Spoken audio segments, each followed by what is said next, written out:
Bom, galera, vamos começar? É dia 8 de abril de 2015, nós estamos na nossa quarta aula e hoje nós vamos passar o filme Lutero. Está aqui o filme, não é pirata, comprado, né? Já foi pirata um dia, mas coisas do passado, certo? Coisas do passado. Temos pessoas novas na turma e nós vamos... Alguém quer falar alguma coisa em relação ao nosso último encontro?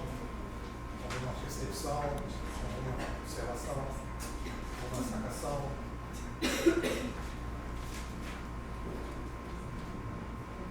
Pessoal que está chegando hoje, todas as aulas estão na internet, gravadas. As 3 aulas estão gravadas. Vocês vão ter 9 horas e passar o fim de semana ouvindo a gente, né? Porque ela é participativa. Então, as pessoas participaram e tal. A pergunta que não quer calar hoje é o seguinte: por que estamos passando esse filme? Alguém quer fazer essa pergunta? Renata quer fazer essa pergunta? Por que a gente está passando o filme? É isso que quer saber? Que coisa, né? Está querendo tentar isso. Então, olha só. Vamos situar o seguinte. Esse filme, a primeira coisa que vai aparecer nesse filme aqui em termos de data,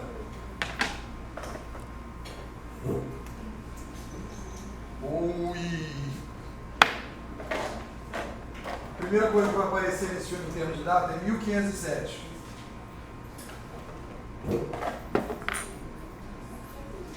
Então, o que acontece aqui? O que interessa? Por que a gente está passando esse filme no curso de comunicação no primeiro módulo? Porque esse filme, 1507, é a primeira revolta, a primeira grande mudança que começa a acontecer na sociedade a partir de 1450, com a chegada da prensa de Gutenberg. 1450, então 1507, e nós vamos ver no filme, nós vamos passar só o primeiro pedaço do filme, semana que vem a gente vai passar o outro pedaço. Por que eu não passo o filme inteiro? Ele tem 2 horas, não vai dar tempo a gente discutir. A gente passa o primeiro pedaço, discute o primeiro pedaço, depois passa o segundo pedaço. As pessoas muito ansiosas, que o filme prende. Aí as pessoas vão falar: o que vai acontecer? Fica ansiosa, vai passar o fim de semana nervoso. Vê o filme que tem no YouTube. Pedaço, depois ver de novo aqui. Tá certo? Então não precisa ficar estressado. Lá porque eu queria saber o que vai acontecer, pode ver no YouTube. Todo mundo assim gosta. Aí, tá vendo? Já quer ganhar ponto. Já quer ganhar ponto.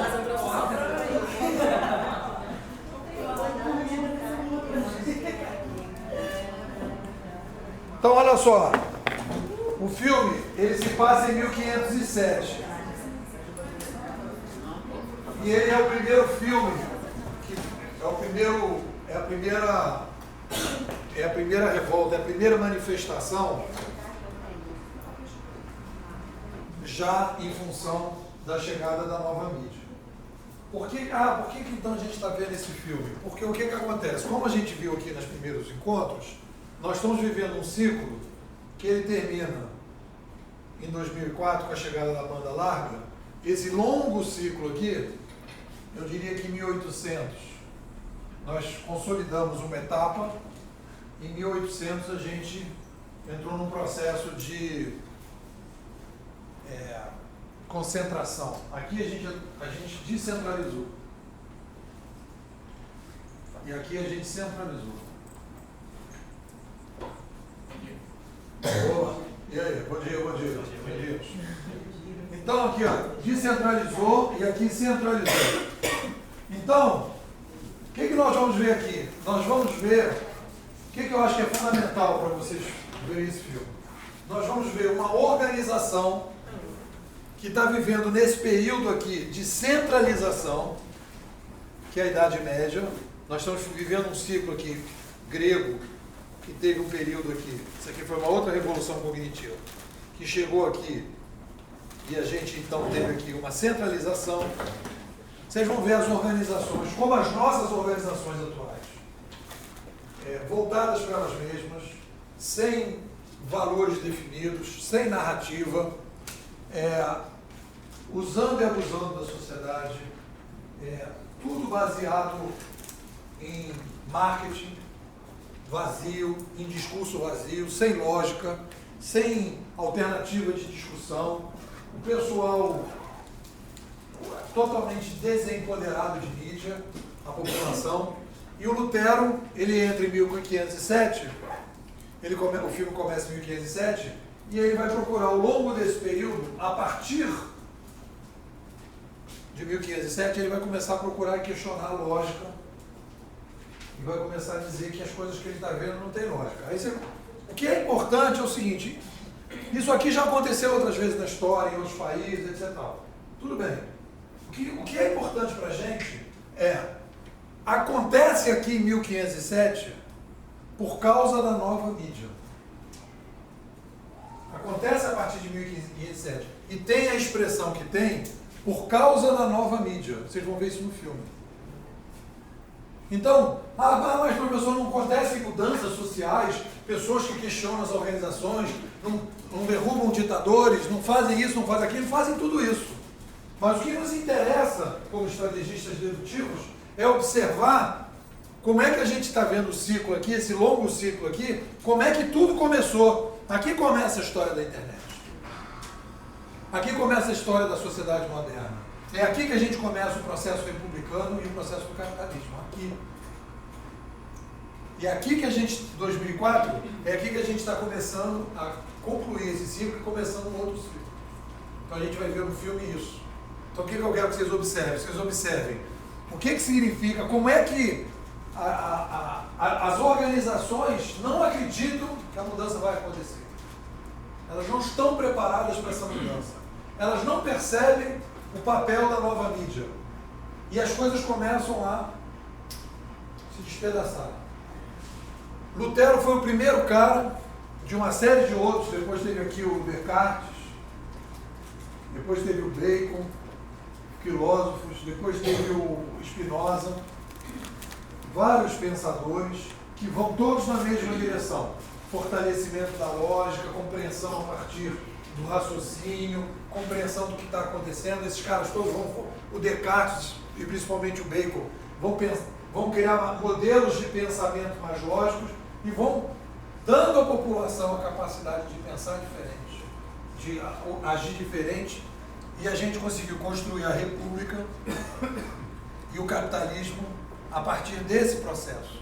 Então o que eu quero mostrar para vocês nós estamos iniciando um processo parecido com esse. Vocês vão ver as manifestações que acontecem, como a gente está acontecendo aqui em 2013. As pessoas vão para a rua naquela época também. Vão dizer que a igreja não representa mais eles, os padres não representam mais. Então eu quero que vocês comecem a projetar, e é por isso que eu passo o filme todo, para vocês sentirem o clima. É como se a gente pudesse olhar para trás e ver assim, vamos olhar para trás e ver a internet chegando, entre aspas, a internet do papel impresso, chegando no mundo. E o que aconteceu quando chegou no mundo? As primeiras coisas que aconteceram. Aí naquele momento, a gente vai, quando terminar de passar essa primeira parte do filme, a gente vai começar a fazer uma comparação. Aí eu quero que vocês falem assim, do que eu vi no filme, eu acho que é parecido isso. E as dúvidas? É parecido, não é parecido? O que é diferente? O que vai ser diferente?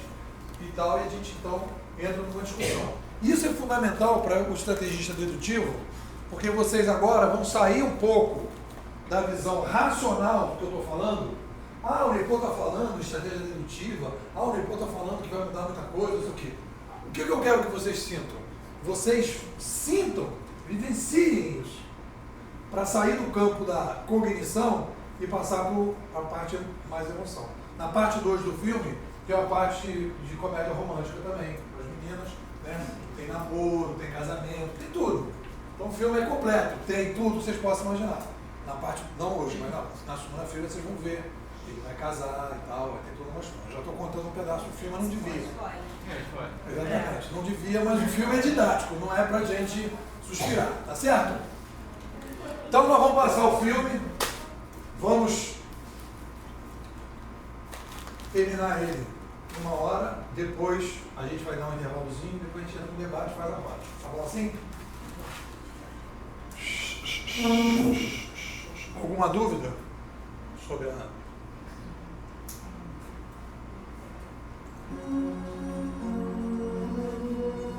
É bom ligar ali, né, para vocês verem, né? Apagar a luz. Não começou não, tá? Ainda tá nas legendas.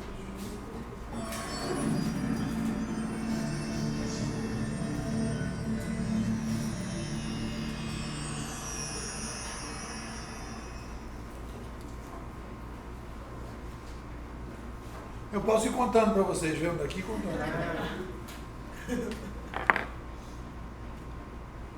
acho que é só ligar e esperar mais um pouco. Demorar. Não sei se...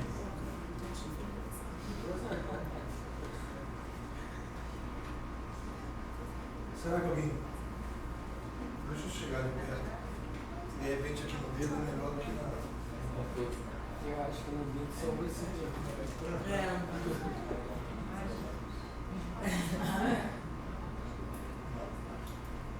Pedir ajuda aos universitários.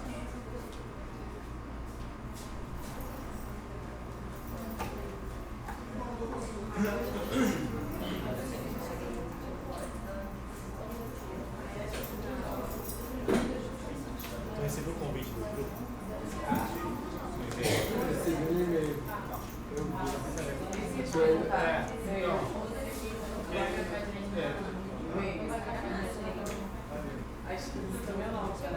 Eu recebi, só que eu acho que eu esqueci de pedir. Tem um interruptor ligado em algum lugar, não? Eu não fui, não? Não apareceu, não. Depois eu te mando várias fotos. Hoje eu botei a foto. Vou até ver agora. Inject Compliance. É o nome do grupo. Se você pesquisar também aparece. É, eu procurei ele agora no deixar.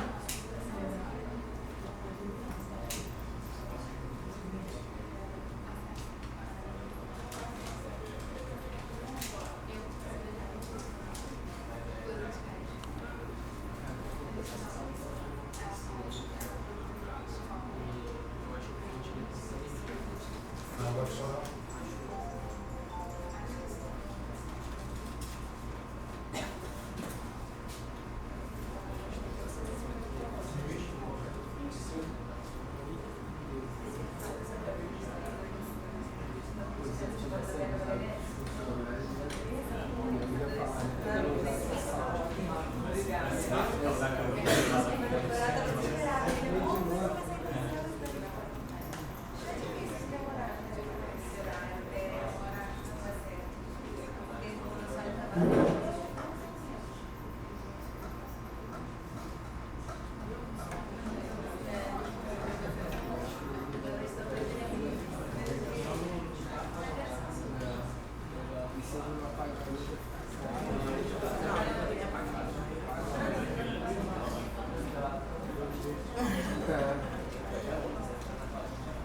Vai resolver o problema aí.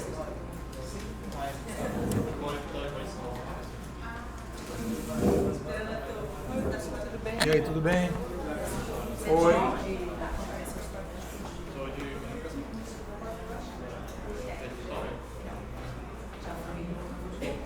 Então, olha só, eles foram ver o negócio ali do projetor, e aí eu pergunto o seguinte, tem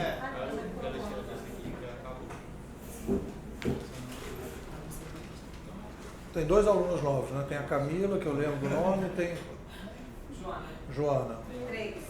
Mas eu vim segunda. Tinha vindo segunda, então tem 3, mas tem 2 que estão novas e... Então o pessoal podia aproveitar que a gente está uns 5 minutos para ele consertar ali, dar uma palhinha para ela. Quem que faz um resumo rápido? Aquele resumo assim, valendo nota.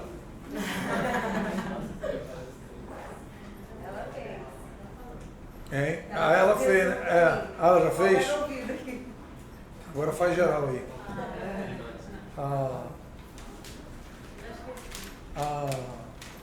O que é vergonha? Fala. Ela mencionou Depois o pessoal vai acrescentando.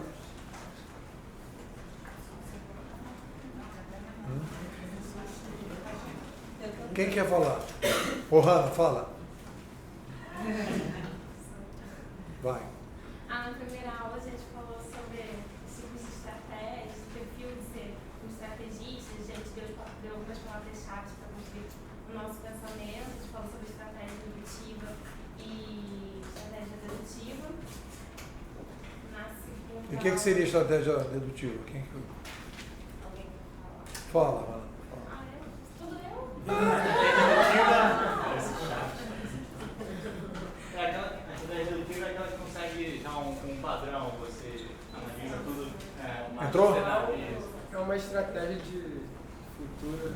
A gente vê uma Ver o futuro. Futuro é Mas o percepção. futuro, você já projeta uma coisa pro futuro. Futuro é percepção. Né? Ah, É do geral particular. Você analisa tudo. isso. Então a gente falou de estratégia dedutiva. Estratégia dedutiva é, hoje em dia, com essas rupturas todas que a gente está vivendo, não adianta você tentar fazer uma estratégia, que aqui o curso é estratégia de marketing digital, estratégia de comunicação empresarial. Então não adianta você fazer uma estratégia baseada na indução, que é olhando os fatos. Você tem que ter uma estratégia dedutiva, que você vai na história, por isso que a gente está passando o filme, por isso que a gente está indo para a história, para você, a partir da história, entender o cenário que está acontecendo hoje. Criar E aí, teorias. criar teorias. Então eu digo para o pessoal o seguinte, não é sentindo que a gente vai entender o que está acontecendo, é na comparação histórica que dá para a gente trabalhar melhor. Então a gente vem trabalhando isso por causa disso, que eu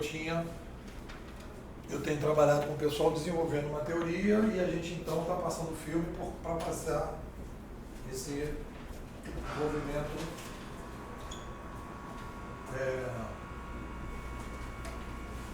Já. Então, isso é uma coisa. O que mais? O seu primeiro dia, o segundo dia. Depois a gente fala de Realidade. Percepção e realidade. Percepção e realidade. Quem quer falar sobre percepção e realidade? Danilo, fala. Ah, que a percepção é algo mais individualizado, né? Cada um tem a sua. E a realidade você vai construindo conforme com a percepção que você tem das coisas, da situação. E ela sempre é inalcançável. Isso, realidade sempre inalcançável. Né? Realidade histórica. Por que a gente trabalha com percepção e realidade? O estrategista, ainda mais agora que a gente vai viver essa ruptura que a gente está vivendo, o estrategista ele precisa questionar o tempo todo a sua percepção. E se a gente não tem nem a noção da percepção, a gente não sabe que ela existe, você não pode trabalhar com percepção. Então, uma das coisas que até hoje eu botei no Facebook hoje é que... Cadê o apagador? Então, uma das coisas que eu trabalhei hoje, já melhorando um pouco aquilo que a gente conversou, é como se fosse isso aqui, ó. Aí. Então, olha só. Percepção, eu, realidade.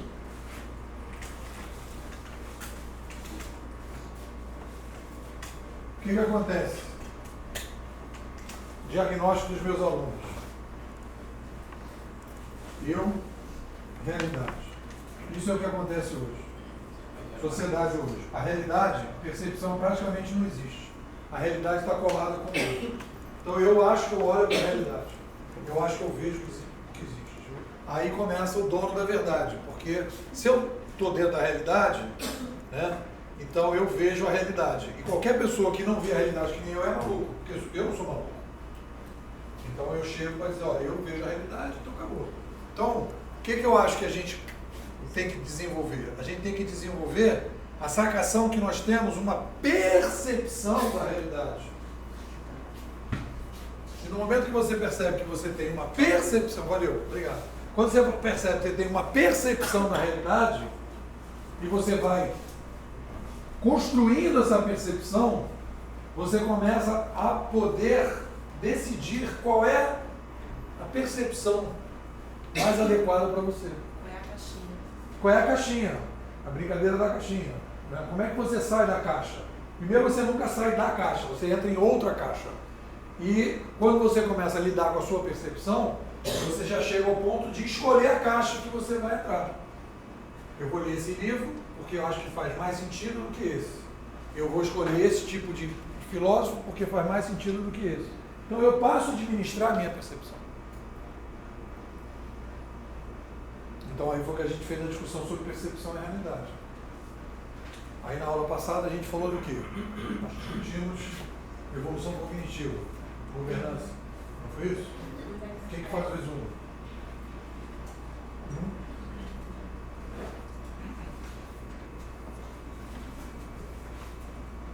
Quem que a gente faz o resumo aí? É que nós da sociedade sempre vivemos seguindo, vamos dizer assim, algum tipo de governança, né? Então, hoje em dia, todas essas evoluções cognitivas, nós estamos partindo para um tipo de governança que você elimina intermediador. Vamos supor, na aula passada demos o exemplo de como as formigas convivem. Elas mesmas dão indicações para as outras do que é bom, assim, né? E é basicamente nessa linha que a sociedade está vivendo hoje. Você só pode comprar alguma coisa na internet sem precisar de um intermediador. Ela é direta do vendedor e ela se baseia pela indicação de outras pessoas que compraram. Então é esse empoderamento da sociedade por causa da comunicação. Falamos também da tecnologia, que o ser humano é muito humano por causa da tecnologia que desenvolve. Por mais natureza que a gente seja, a gente vai ser tecnológico. Porque existe dentro, faz a comida, essa boca, então não é 100% Então a gente trabalhou na semana passada, na segunda-feira, a gente foi trabalhar a ideia de que a gente sofre profundas mudanças quando a gente tem mudanças de mídia. E aí as pessoas falam, pô, a mudança de mídia muda a sociedade? Mudanças de mídia muda a sociedade? E aí a gente viu, nós somos uma tecnoespécie, nós somos influenciados pelas tecnologias. As tecnologias não são neutras, elas influenciam a sociedade. Então, é mais ou menos esse o nosso resumo. Então aqui,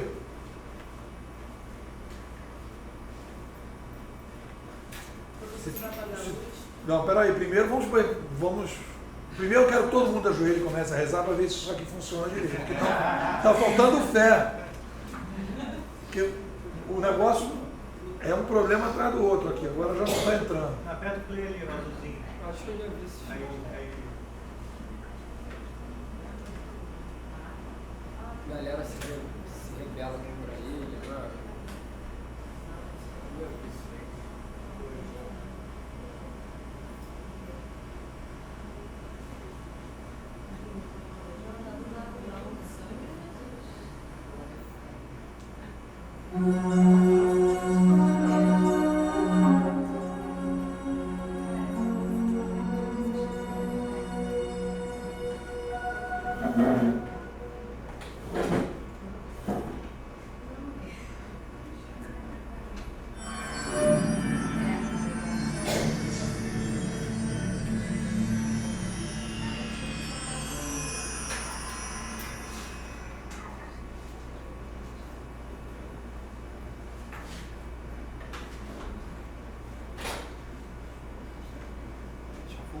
Teoricamente, você deveria sumir, né?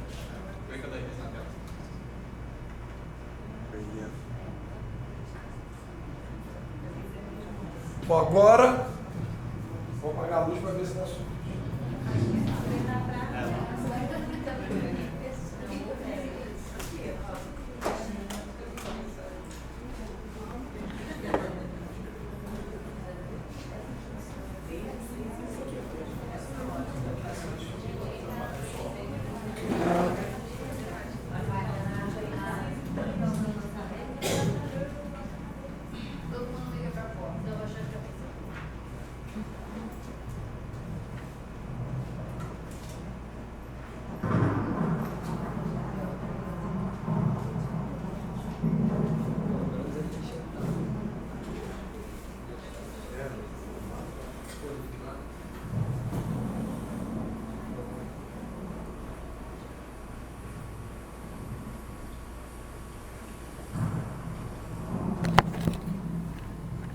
Bom, retomando aí, vimos a primeira parte do filme, a primeira hora, terminamos naquela cena em que o Lutero joga a bula no fogo. O pessoal que está assistindo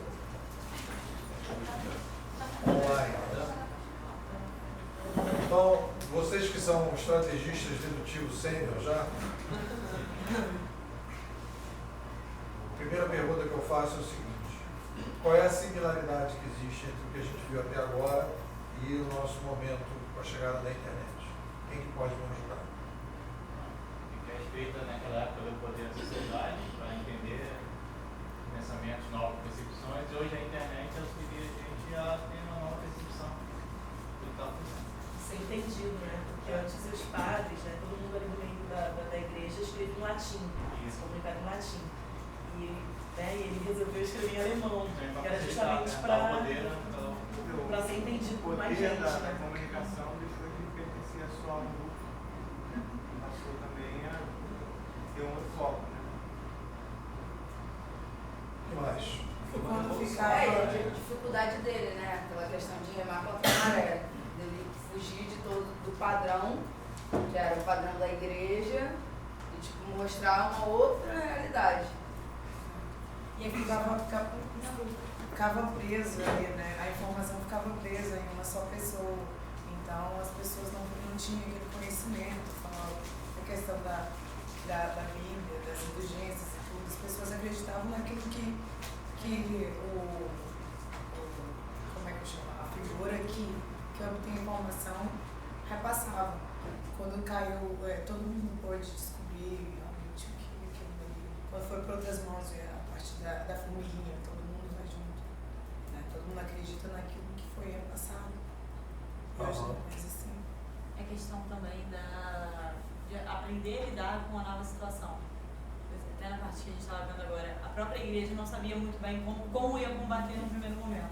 Que é mais ou menos o que a gente vive hoje com a maioria das empresas, né? Como que eu vou lidar com essa situação? Seja para combater ou remar com a maré, assim, o que eu vou fazer? Acho que tem muito essa questão. Eu pensei. Pode falar. Eu pensei na questão do pensar diferente, né? Que ele apresentou muito isso desde o início e a gente aqui conversou bastante que isso incomoda. Vai perder muitos Acho que amigos. foge do padrão, né? E vai ganhar grandes inimigos. Vai ganhar grandes amigos. Passaram a apoiar. Eu pensei mais na aula de segunda-feira, quando você falou de governança. Ele tentou, então, mudar uma governança que até então é a Igreja Católica para tentar criar uma nova teoria, que é a Igreja Luterana. Então, eu lembrei da governança de segunda-feira. E ele até junta as informações para debater e criar argumentos. Exatamente, uma nova teoria. Na verdade, não sei se ele tenta mudar a igreja, porque no fim das contas ele é cristão, Não, óbvio. né? E ele acredita Não, que tem mudar o pensamento. Pois é, Tem que mudar o pensamento. tem algumas É uma nova coisas que teoria não estão de acordo com o que ele estudou, com É o o que ele... sistema que ele Exatamente. E aí ele fica, poxa, preciso avisar pro, sei lá, pro Papa ou sei lá pra quem que isso aqui tá errado. Só que na verdade as pessoas sabem que tá errado e são coniventes com aquilo, né? Então, também é uma situação dele também se deparar com esse tipo de Ou às vezes foram levando, tipo, e aquela coisa de não pegar a origem Pois e é. às vezes nem enxerga o que ele está enxergando. Exatamente, é. Aí a pergunta que eu faço agora é a seguinte, aí é o segundo momento, né? Quer dizer, a gente olha para trás e fala assim, pô, tem essas coisas similares. Agora, se a gente vai, chefe de vocês, ou vocês mesmos pensando em estratégia, assim, o que a gente pode tirar, nesse primeiro pedaço, o que a gente pode tirar desse pedaço do filme para projetar, como se a gente fosse estrategista dedutivo, está fazendo um trabalho, que o objetivo de passar esse filme é, ó, aconteceu isso lá, né? O que a gente aprende de lição para frente? Já é um pouco mais sofisticado, não é mais o que é simular. O que a gente pode aprender disso que está acontecendo ali? Quais são as lições que a gente podia tirar dessa primeira parte? Eu acho assim que, como ele está contra a maré, vamos dizer, ele tem que estar com um barco bem preparado, um barco forte. Barco forte. Então acho que vamos Vamos começar a tirar as lições para a gente poder trabalhar, né? As teorias bem embasadas, né? Quarto forte, embasamento. O que mais? Ele precisa de uma equipe, né? De Aliado. de aliados. Aliados. Ele precisa de... Bom, mais. Se adaptar ao público. E não tentar impor algo que deve ser feito. Por exemplo, a governança queria impor que a sociedade seguisse o modelo. A partir do momento que eles começaram a ter poder, a governança tem que se adaptar ao modo que a sociedade vive. Não, então o que você está falando aqui é o seguinte, quer dizer, a organização tradicional tem que entender o que está acontecendo para poder se adaptar, não é isso que você está falando? Isso. Vai. Precisa estruturar esse objetivo que ele tem. Como ele vai fazer para que isso deixe de ser uma bagunça e passe a ser uma coisa organizada, essa propagação dessas ideias. Não, professor, e saiba se comunicar acima de tudo, né? Não adianta ele estruturar tudo isso, se embasar e não saber passar para frente o que ele pensa, o que ele acha. Deve ser por isso que ele colocou, ele traduziu do latim para o alemão, para que todo mundo entenda o que está Isso, acontecendo. E se proteger E também. que possa criar a sua própria interpretação. Exatamente. Proteção, né? Senão vai ser... Eu queria chamar a atenção de algumas coisas, e aqui falando da primeira etapa, que vocês trabalharam, que primeiro é o seguinte, 1450, 2004, a chegada da banda larga, daqui para cá, não aconteceu um fenômeno similar a esse.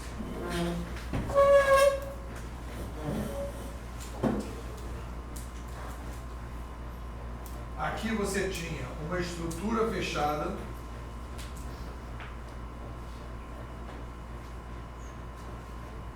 e aqui você repete essa estrutura fechada com a mídia muito concentrada.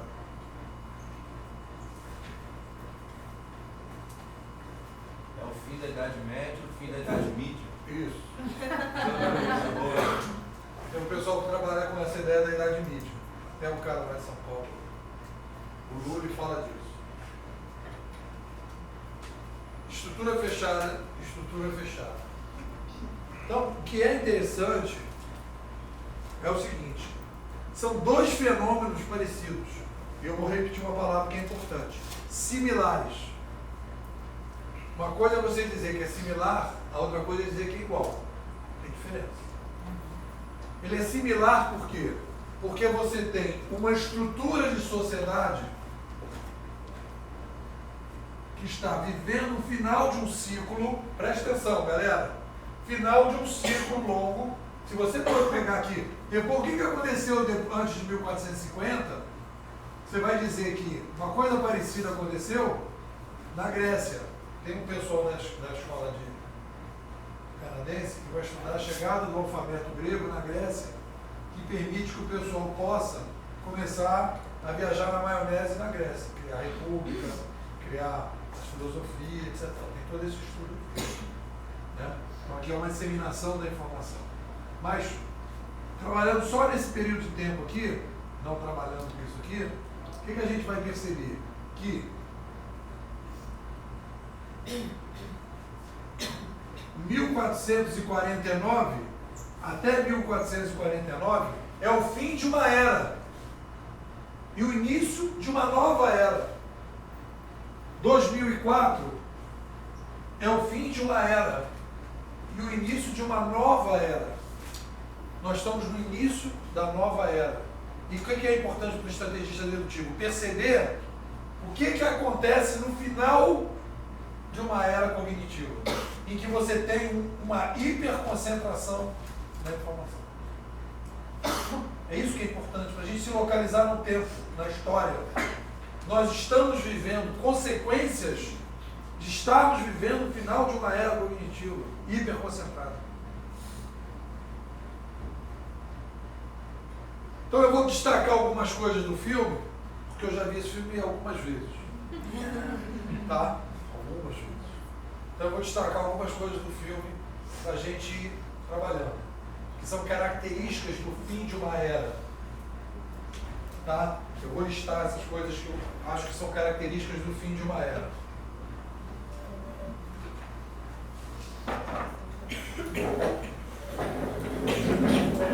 A primeira coisa que acontece é o seguinte: quais são as características do fim de uma era? As organizações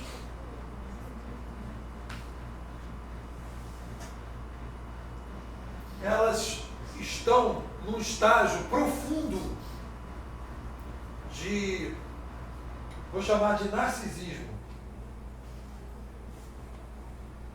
Elas estão narcísicas, elas estão olhando para o seu próprio umbigo, elas não querem saber da sociedade. Elas estão se lixando para a sociedade. Todas as referências são internas para dentro dela mesma. Ela não quer saber. Não é porque as organizações... Aí vamos... Uma coisa que eu queria passar para vocês é o seguinte: vamos deixar um pensamento importante, um amadurecimento importante, que é o seguinte: não é que a igreja é mazinha e o Lutero é bonzinho. Isso é coisa de filme de bang bang. Tá? Não é porque as organizações atuais são mazinhas e nós agora somos os bonzinhos que vamos melhorar isso. Não é isso. As organizações, as pessoas vivem conjunturas e se relacionam com esta conjuntura.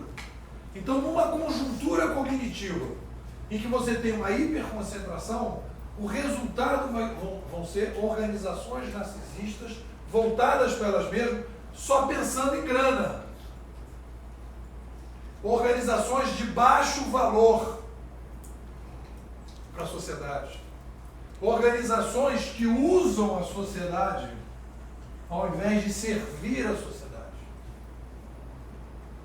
Nesse filme tem uma coisa importante. Eu me lembro que eu estava fazendo um trabalho em Brasília e o pessoal de uma dessas empresas do Senai, não sei se é Senai ou Senac ou Sebrae, estavam discutindo a crise, não sei do que. Aí falaram assim: não, a solução da crise aqui, nossa, é criar um prédio.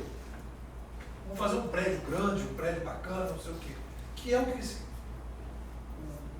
o Papa, aquela exploração toda que ele vai para levantar aquele dinheiro todo, é o quê? Aquele cardeal de vermelho fala para ele: nós precisamos recriar a igreja.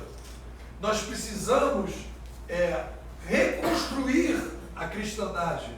Nós precisamos refazer os valores. E ele estava esperando um Papa que tivesse esse papel de estadista. É que a intenção era reconvencer as pessoas do que eles pensam, não mudar. Exatamente. Então, em que ele vai apostar? Em vez de ele apostar em ideias, o que ele vai apostar? Ele vai apostar no tijolo.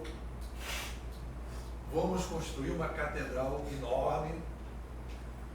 Vamos gastar uma grana gigantesca. A igreja está passando por isso de novo, né? Porque nós estamos vivendo um momento similar. É isso que eu quero que vocês, como estrategistas dedutivos, percebam. E é essa a importância do filme. O momento é similar. É que a gente não consegue perceber porque a gente está imerso nesse momento. As nossas organizações, elas estão completamente narcisistas. A gente não se dá conta disso. Se dá conta. Quando a gente liga para lá e precisa de um atendimento, a gente se dá conta que elas só querem ganhar dinheiro, não querem atender, não querem resolver, não querem... Então, isso, que é uma característica mundial, não é só no Brasil, mais em alguns lugares e menos em outros, mas de maneira geral, uma crise mundial, é uma característica do fim de uma era cognitiva. Porque as organizações conseguiram dominar a mídia e nós tivemos pouco poder de mídia para fazer o contrapeso. Então, neste momento de final de era cognitiva, nós estamos vivendo como característica principal organizações narcisistas. Organizações voltadas para... É o rabo balançando o cachorro. Tem coisas que a gente aceita que eu vou dizer que vão parecer completamente absurdas nos próximos anos para as próximas gerações. Uma empresa que diz o objetivo de uma empresa é dar lucro é uma coisa completamente fora de propósito. E eu não estou falando que eu sou anticapitalista, não. Eu sou capitalista. Eu sou a favor do capitalismo. Mas o que a gente está vivendo? Nós estamos vivendo o capitalismo selvagem da concentração. Uma empresa, as próximas empresas, os pensadores americanos mais avançados, que estão falando de capitalismo social, estão falando de resgate do valor das empresas, todo esse pessoal que está falando de discussão de liderança nova, etc. O que eles estão falando? A empresa tem que servir a sociedade e não se servir da sociedade. E ao servir a sociedade, ela ganha uma bonificação que a gente pode chamar de lucro. Aí você vai dizer, pô, que viagem. A viagem não é viagem pelo seguinte, porque aquele cidadão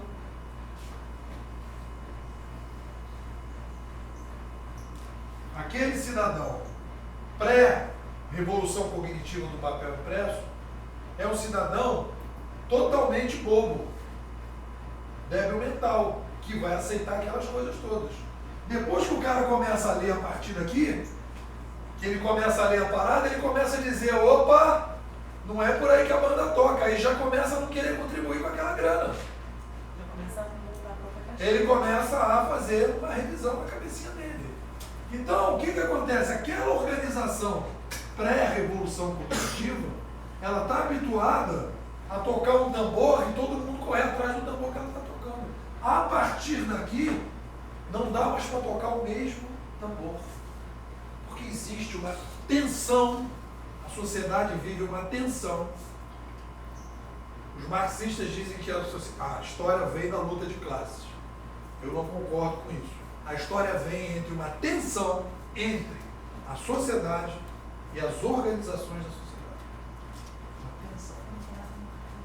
Quando as organizações da sociedade concentram a informação, elas passam a mandar na sociedade. Quando a gente começa a se empoderar de comunicação, nós começamos a reverter o processo, falando para o rabo não balançar mais tanto o cachorro. Não estou dizendo que vai deixar de balançar, mas vai reduzir o balanço. Então, a gente tem que entender esse momento histórico para entender que as organizações hoje elas estão numa profunda crise, elas estão no fundo do poço. Eu não estou falando das organizações privadas, eu estou falando das organizações públicas, eu estou falando das universidades, eu estou falando das escolas, eu estou falando dos hospitais, estou falando do Estado, eu estou falando da mentalidade. E aí tem uma coisa interessante nesse filme que eu vou falar, e aí a gente tem aqui uma coisa importante, que é a mentalidade das autoridades. Toda a sociedade vive, escolhe autoridades para funcionar. Você não pode fazer tudo sozinho, então você escolhe as autoridades. As autoridades são impostas. Tem uma cena que eu acho bacana nesse filme, que ele está lá deitadão lá, aí fica de joelho conversando com aquele cardeal, e aí o cardeal fala para ele, não, mas você tem que aceitar isso que o padre falou. Olha que coisa importante que tem a ver com esse momento nosso. Que ele fala assim, não, você tem que aceitar o que o padre falou. Pô. E ele fala o seguinte, não. Ele tem que garantir a autoridade dele pela credibilidade do que ele está dizendo e não pela imposição do que ele está dizendo. Quer uma coisa mais atual do que isso no nosso mundo de hoje? No fundo é tão bom. Quer uma coisa mais atual? No momento em que você dá estrelinha no YouTube para as pessoas poderem dizer qual é o vídeo que você acha melhor. Ou seja, não adianta a TV Globo dizer, venham assistir a minha novela, porque eu sou a TV Globo. Você diz, não, eu vou assistir o que eu quiser, quando quiser, e vou dizer o que é bom para as pessoas poderem assistir o que eles quiserem. Mas você também só faz isso porque você tem opção. Então, é isso que a gente está falando, que a gente está saindo de um mundo em que as autoridades, e isso é fundamental, quando a gente vai ver Mercado Livre, Airbnb, Taxi Beach, quando a gente vai ver tudo isso. Por que eu estou falando isso? Que quando a gente vai ver, o que acontece? As pessoas já não estão aceitando as autoridades pela posição que elas ocupam na sociedade. As autoridades têm que criar uma narrativa, elas têm que ter um mérito para competir no mundo em que você tem várias opções para competir, principalmente na informação. Mas isso começa na informação e depois vai se estendendo ao longo do tempo. Quer ver o que acontece aqui daqui para frente? Aqui você tem o rei que é imposto. Aqui você tem os nobres, condes, barões, e não sei o que, todo mundo é imposto. Aí começa na comunicação a escolha de livros. Vou escolher os livros, o que eu posso ler, o que eu não posso ler. Vai mudando a cabeça da galera. Então se eu posso escolher livro, vou ler livro tal, não preciso ler só a Bíblia, eu não preciso só ouvir o Papa. E aí o cara começa, a cabeça dele começa a... O que aconteceu na sequência? O que acontece na sequência? Veio um maluco e falou assim, vem cá, por que a gente aceita o rei? Ué, se a gente já pode escolher, então por que a gente é obrigado a aceitar o rei? Só porque diz que tem sangue azul? Será que tem sangue azul mesmo? Será que é escolhido por Deus? Aí tem um livro que chama Senso Comum do Thomas Paine, que participou da Revolução Americana e da Revolução Francesa, já em 1789, 1776, se não me engano, americana. Ele vai dizer isso. É uma mala o príncipe que chega e que é um maludo. Nós não podemos mais viver uma sociedade em que o filho do rei pode ser um maludo. A gente passa 20 anos com maludo. Nós temos que escolher as pessoas. Olha aí. Olha o que vai dar o negócio. Vamos escolher as pessoas. Vamos cortar a cabeça do rei. Vamos tirar esse cara da jogada. Vamos agora escolher também os nobres. Por que o rei indica o nobre? Nós vamos escolher os nobres. Quem são os nossos nobres? Os parlamentares. Olha a república se formando aí. E a república é justamente aquele questionamento que o Lutero faz em 1400 e 1500 e, sei lá, 10 ou 1520. É o mesmo questionamento que o Thomas Paine faz 200, 300 anos depois. Por que essas autoridades dizem que vão ser as autoridades? É um questionamento dos intermediadores que foram construídos por causa do papel da mídia concentrada. E as pessoas começam todo um questionamento dos intermediadores. Por que esse cara está intermediando? Por que esse cara está como autoridade? Por que essa autoridade? Quem é esse cara para ser autoridade? E isto é um processo de questionamento do poder, do empoderamento, a partir de uma revolução política. Isso não acontece na sociedade. Mas numa escola, os alunos se revoltaram contra o professor. Não digo agora, vamos supor em 1980. Eu não estou dizendo que questionar a autoridade é uma coisa que só acontece na revolução cognitiva. Não é isso que eu estou dizendo. Sempre vai haver alguém questionando alguma autoridade no mundo em algum momento. Eu não estou dizendo isso. Eu estou falando que é um fenômeno de massa. É um fenômeno mundial. No momento que o ser humano se empodera de uma nova mídia e todos os seres humanos, de maneira coletiva, em vários lugares, ao mesmo tempo, começam a questionar todas as autoridades para construir uma nova governança. Está dando para entender a diferença? Uma coisa é eu dizer que numa escola lá ele não gostou do professor, que o professor é chato, não sei o quê. Isso é uma coisa. Questionamento de autoridade? Não estou falando que não há. O que eu estou falando é um questionamento massivo da autoridade, como aconteceu no Brasil em 2013. Todo mundo com seu cartaz. Ninguém me representa. O que quer dizer isso, galera? Está aqui em 1450, a gente está vendo a mesma coisa. Ninguém me representa. As autoridades que estão aí não têm uma narrativa. Elas estão aí porque estão. Não me convencem esses caras. Quando o cara fala que não me representa, o que ele está dizendo? Não me representa por quê? Porque eu não estou dando estrelinha para esse cara. Esse cara não vale estar como autoridade. Por que esse cara está como autoridade? O que faz dele uma autoridade? Se eu estou hoje decidindo quem é a autoridade em todas as minhas situações. Se eu voto, se eu dou estrelinha, se eu curto no Facebook todos os dias. Você tem na sua linha do tempo 80 posts e você curte 5. Por que você curtiu aqueles 5? Você está exercendo o direito de dizer o que você acha bacana. E o algoritmo do Facebook sobe aquilo que você acha bacana. Então todos os dias você está votando em quem tem autoridade na linha do tempo naquele dia.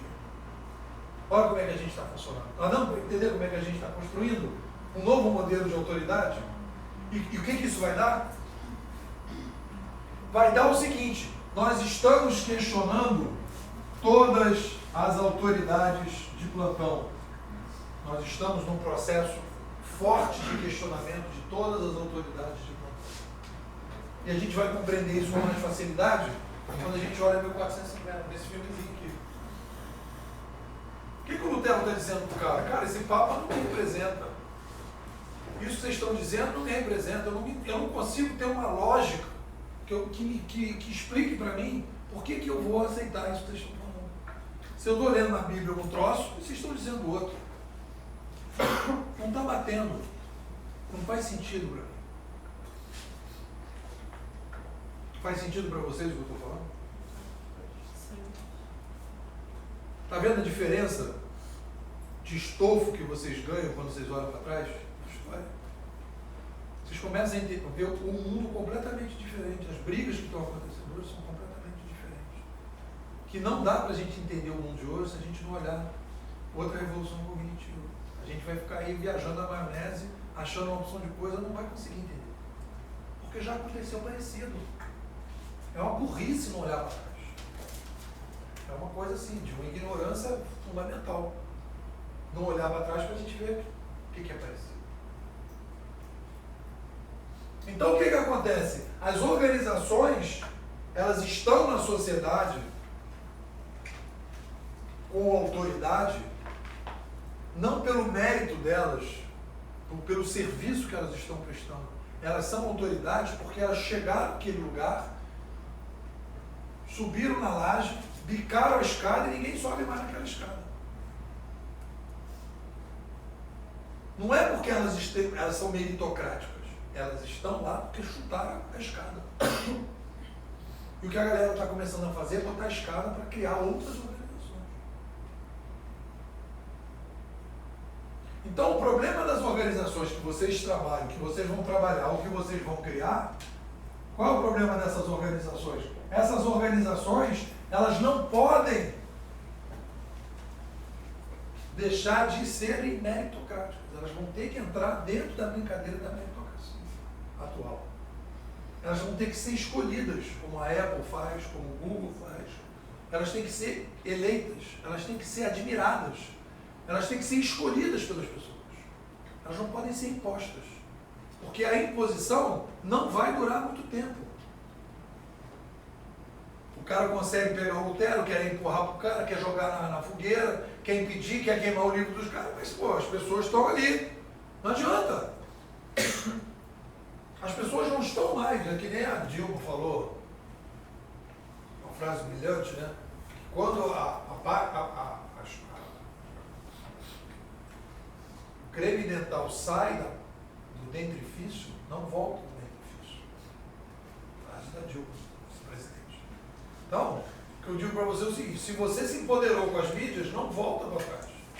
Não tem alguém que vai dizer, tira o celular de todo mundo, tira todo mundo da internet. Nem Cuba, né, professor? Hã? Nem Cuba. Cuba já está se adaptando a essa questão. Cuba já está, tem lá os malucos lá tentando conectar. Então o que acontece?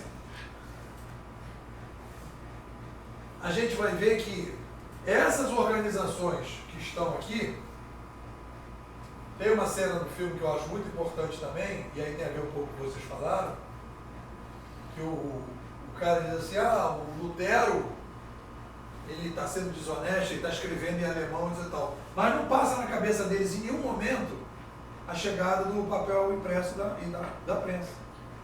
Em nenhum momento eles percebem que uma coisa é viver um mundo no papel manuscrito e no papel oral. Só para vocês terem uma noção, na minha tese eu trabalho com isso, o papel manuscrito é mais ou menos 500 vezes mais caro do que a circulação do papel impresso. Custo, grana. É muito mais caro você escrever, imagina um maluco escrevendo um por um e o cara imprimindo 100. Então o que acontece? Há uma redução radical de custo da circulação das ideias na sociedade. O problema não foi o Lutero escrever só em alemão. Tudo bem, isso foi legal. Foi uma coisa importante. Mas a coisa mais importante do que escrever em alemão foi que existiu uma mídia, que é a rede social do cavalo, que vocês viram ali, né? Aquela rede social do cavalo, circulando aquelas ideias que foram circulando, que o cara... Qual é a cena fundamental desse filme? Mais importante desse filme? A passagem das mídias. Qual é a cena mais Na hora que ele tira. Na hora que ele tira aquele papel do negócio e leva para a impressão, naquele momento, a humanidade estava dando uma guinada. Ele propaga a informação. Porque ali, naquele momento, o que acontece? O Lutero escrevendo numa igrejinha, numa porta de uma igreja, meia dúzia de maluco lendo, efeito na sociedade? Zero. Pode botar aí na porta da igreja à vontade, ninguém vai ler mesmo, ninguém nem sabe o que está escrito ali, ninguém está nem aí para isso. Mas na hora que começa a circular via cavalo as ideias do cara, aí você começa a ter um movimento social. Naquele momento. E aí você vê que a igreja em nenhum momento vai ter a noção do que está acontecendo, que ela fala, porque ele está escrevendo em alemão, você estava para. Ninguém fala assim, pô, esse Gutenberg matou a gente. Ninguém fala isso. Pois o Gutenberg arrebentou com a gente. A gente que estava aqui com o Jornal Nacional das 6, com os padres falando, né? Que ali era o Jornal Nacional das 6. O padre chegava lá, falava na igreja, depois ninguém tinha acesso à Bíblia, nem os padres, que o cara pergunta, você já leu o Novo Testamento? Nem os padres. Era login e senha, o cara vai hackear. Deu login e senha para o Lutero entrar lá no banco de dados. E o padre, na hora que o cara leu os negócios, o cara falou, não, comentário não. Você pode ler, mas não vale comentário. O único que faz mudança aqui é não era o Wikipedia, né? Era um negócio tipo assim, era um portal, né? Oficial, sem comentário nenhum. Leu e acabou. Não pode comentar, meter estrela, não tem nada.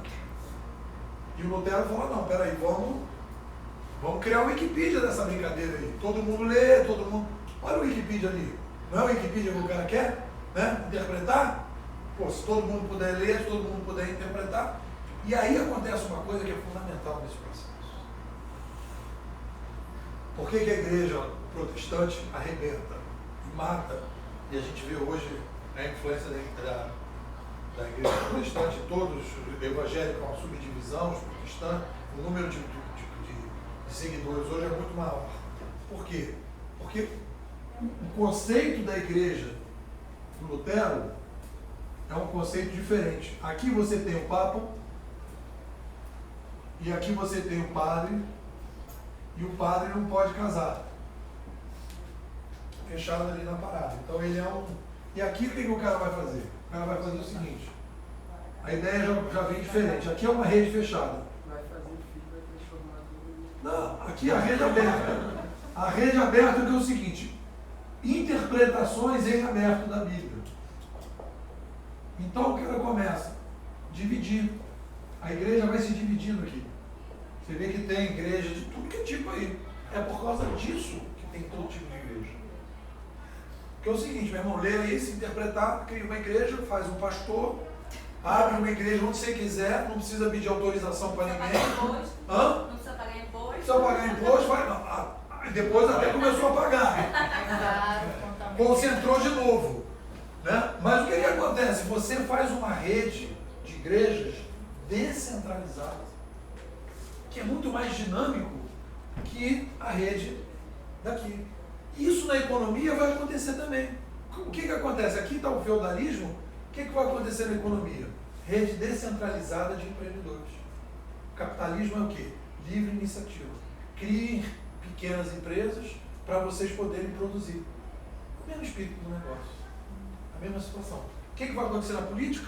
Rede descentralizada. Escolham seus representantes. Todo mundo pode ser, entre aspas, depois a mulher pode votar, demorou. Os nobres só podiam ser eleitos nobres, depois puderam ser eleitos não nobres, depois puderam ser eleitos analfabetos, não podiam. Quer dizer, foi evoluindo. Né? Foi diminuindo. Mas, de qualquer maneira, redes descentralizadas na política. Tudo isto, essa descentralização toda, criou uma sociedade mais dinâmica, uma sociedade mais aberta. O que aconteceu? 1800. O que acontece aqui depois dessa brincadeira? Vamos pegar a historinha aqui, para vocês verem o desdobramento, para a gente projetar como estrategista dedutivo. Olha o desdobramento disso. Aqui começa a descentralização. Quando o Lutero diz, vocês vão ver isso no próximo pedaço do filme, quando ele diz que ele está procurando uma lógica, ele começa a introduzir, e aqui começam a vir vários filósofos que vão introduzir a lógica. O próximo cara que aparece aqui é o Descartes, que vai criar o discurso do método. O discurso do método é o quê? Vamos pensar através da lógica. Discurso do método. Como pensar de maneira mais lógica, em vez de ficar pensando através da fé.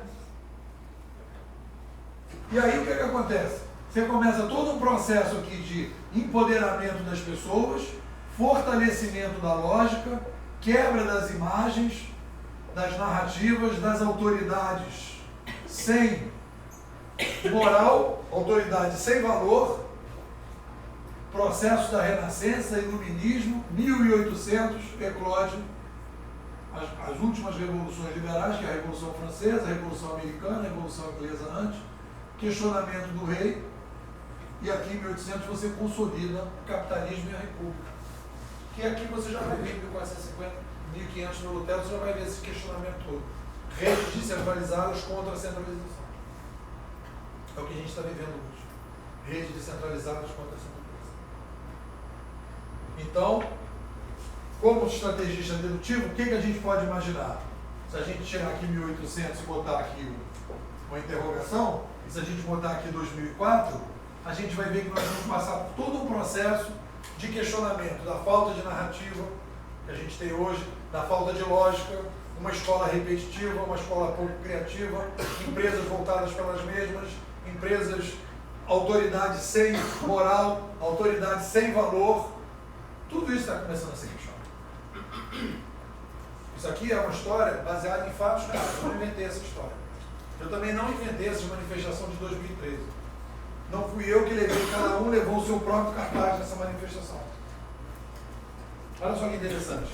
Cartazes descentralizados. Hoje está crescendo a desescolarização. Desescolarização porque a escola não funciona e as pessoas querem descentralizar a escola. Então, galera, o que é importante da gente perceber? O que é importante da gente perceber vendo esse filme? Que se a gente olhar para a última revolução cognitiva e a gente começar a projetar o futuro, a gente já começa a ver macro tendências, descentralização, resgate de valores, questionamento das autoridades sem moral, necessidade de você criar um novo modelo de mérito, procura de lógica ao invés de fumaça. O marketing tem que ter consistência. É o que a gente vê. Não adianta fazer o marketing e não ter entrega. Porque todo mundo vê que não tem entrega. Não adianta você querer impor para as pessoas sem dialogar com as pessoas. Você tem que estabelecer um diálogo com as pessoas. Fala. Estamos dizendo que o branding está tomando o lugar do marketing, porque ele faz a gestão, ele faz com que o cliente não seja mais o cliente, mas seja mais como se fosse da família, e ele consegue criar um laço com a marca. O marketing ele age de uma forma, entre aspas, enganosa, que ele faz o marketing que quiser, de fato, e o branding ele traz mais uma gestão. Aí eu acho que tem a coisa do... Você tem que mudar a governança para poder fazer esse branding 3.0. Não adianta você ter uma governança e fingir que vai mudar. Não adiantava a igreja dizer assim, não, agora nós estamos mudando, ó, vou construir aqui esse prédio, não sei o que, papá. Não adiantava, tinha que mexer nos valores da igreja. A estrutura da igreja, é isso que eu quero falar para vocês, galera. As nossas organizações hoje foram construídas para um ambiente tecnológico de uma mídia vertical que não se coloca mais. O DNA das empresas era vertical. E quando ele vai, esse DNA vertical, ele tenta se relacionar com este novo DNA mais horizontal que a gente está vivendo, é incompatível, como foi naquela época. Ali é o início da brincadeira. Ali começa o início forte da decadência. Não é que a Igreja Católica entrou em decadência. A Igreja Católica perdeu a força. É a mesma coisa da TV Globo. Ah, a TV Globo acabou? Não acabou. Mas pega a audiência da TV Globo antes da internet e a audiência hoje. Pega o valor que a TV Globo tem enquanto mídia hoje e 10 anos atrás. Tem posicionamento também. Que antigamente o público AA consumia Globo e pronto. Hoje em dia o público AA consome cinema, internet e a Globo andou com a maré, assim, também começou a fazer a programação para o público classe C. E o problema é que o que acontece é o seguinte, ela vai, eu digo, a mídia no Brasil, ela está vivendo um bolsão do passado. Porque o caminho nos outros países é o seguinte, se você não tem um bolsão do passado, está todo mundo no presente, toda a população está no presente, imagina um país de todo mundo é classe média. Então a mídia não tem ir para trás. É como se você tivesse assim, olha, no Brasil tem um passado. O cara não tem internet, ele usa televisão, então tem uma galera que usa televisão. Tem pessoas que continuam lendo livro de papel, tem pessoas que continuam ouvindo rádio. Então aquele passado, você vai para o passado. E você continua usando o passado. Só que você não está mais com o presente. Esse presente já está em outro lugar. E a tendência de quem está caminhando para cá é caminhar. E o que vai acontecer? Quem está pegando este pessoal do futuro, digamos, não é a Globo. É o cara do Netflix, é o cara do YouTube, né? É o Google, é um outro cara que está pegando esse filé mignon. O que vai acontecer por tendência? O cara que está pegando esse filé mignon começa a ganhar dinheiro, começa a guardar dinheiro, vai olhar para aquele cara ali, como aconteceu já, né? O pessoal da Amazon comprou o Washington Post. Então o cara vai chegar e falar assim, mas a TV Globo aí, quanto é que você quer nessa brincadeira? O cara vai pedir X e lá pela metade o cara vai comprar. Então a tendência é que essa mídia toda seja comprada por essa nova mídia. Porque essa mídia está empoderada de dinheiro e essa mídia está vivendo está raspando o tacho, está raspando o fundo do latão. E as pessoas acham que estão fazendo, e você não, estão raspando o fundo do latão. Você vê que não há em nenhum momento da nossa mídia, nenhum projeto experimental novo, verdadeiramente novo. Vocês terem noção? A velha mídia não está fazendo nada ainda. Vocês terem noção? Eu fiz um projeto, vai fazer uns 5, 6 anos, com a FAPERJ, consegui uma grana, nós fizemos um software de rede social e implantamos na Globo, Jornal Globo. Chamava Globo Online. Isso há 5 anos atrás. Era uma rede social de leitores. 5 anos atrás. Tinha Facebook aí. Agora o The Guardian fez um negócio parecido. Aí eles andaram. Era um projeto no setor lá e desativaram esse projeto. Agora o The Guardian fez uma coisa parecida. Saiu com uma grande inovação da mídia no ano passado. Nós fizemos isso há 6 anos. Na Globo. No jornal. 6 anos atrás. E os caras acharam que tinha que desativar.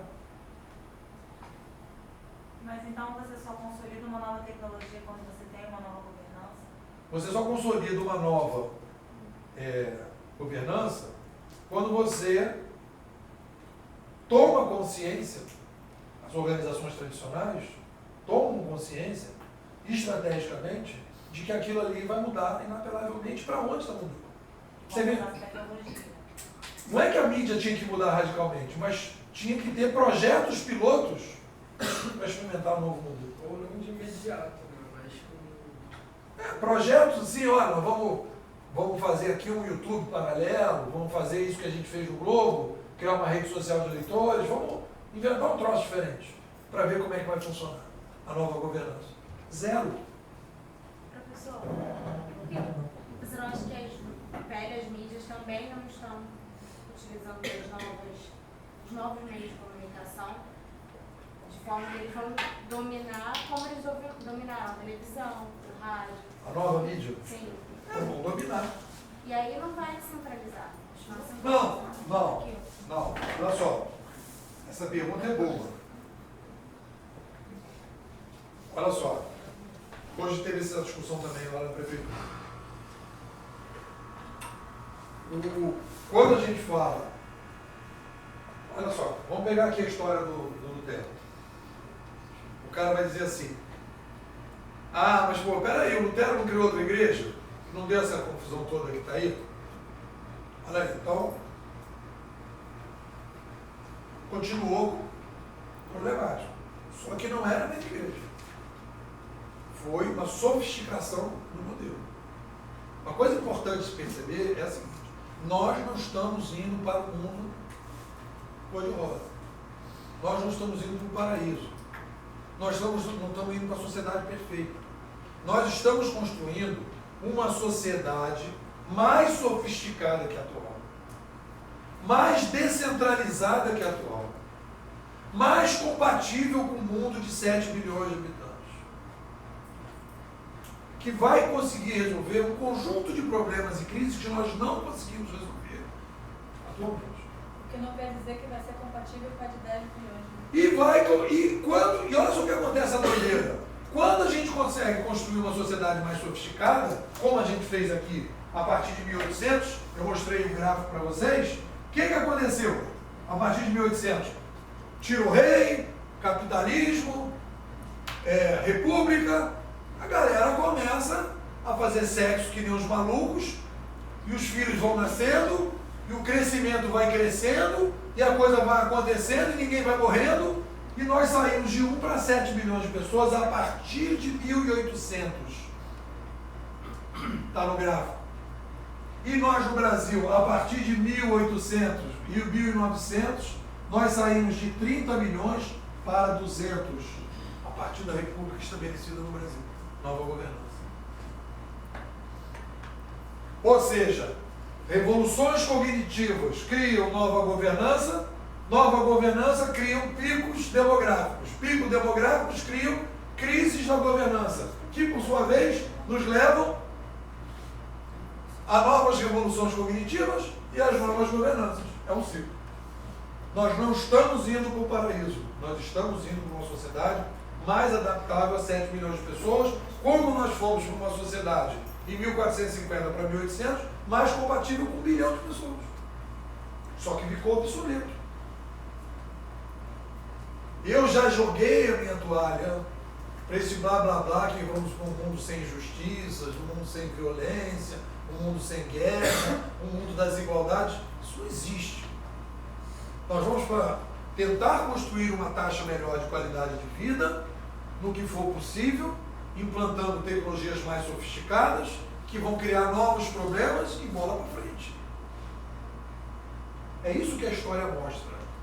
Quando vem aquele babablazinho que os caras chegam para mim, mas a maneira que eu penso sobre o mundo, meu irmãozinho, não é o que você pensa sobre o mundo que me interessa. O que me interessa é o que a história mostra para mim. Eu gostaria do mundo sem guerra. Eu falei, e quando foi na história que não teve guerra?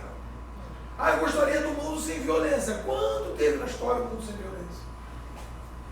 Eu gostaria de um mundo mais igual e mais justo. Quando na história foi isso? Então nós temos que ver o seguinte, vamos ver. Vai ver o Walking Dead, por exemplo, que é um filme filosófico, ou seja, não sei se vocês sabem disso. É o seguinte, o que acontece no mundo quando as pessoas precisam sobreviver na marra? Acabou tudo, não tem supermercado, não tem nada. Malandro, virou a lei do lobo de novo. Então todo mundo que a gente está vivendo aqui bonitinho, vocês vão ver o Walking Dead esse ano no Rio de Janeiro? Vocês podem se preparar, nós vamos viver a fase do Walking Dead no Rio de Janeiro, com essa crise. Já está na 7ª temporada, professor. Todo mundo vai ter que pegar, pelo amor de Deus. Já estou desistindo já até. Tá na sétima, não. O Walking Dead no Rio de Janeiro vai ter um pico de violência.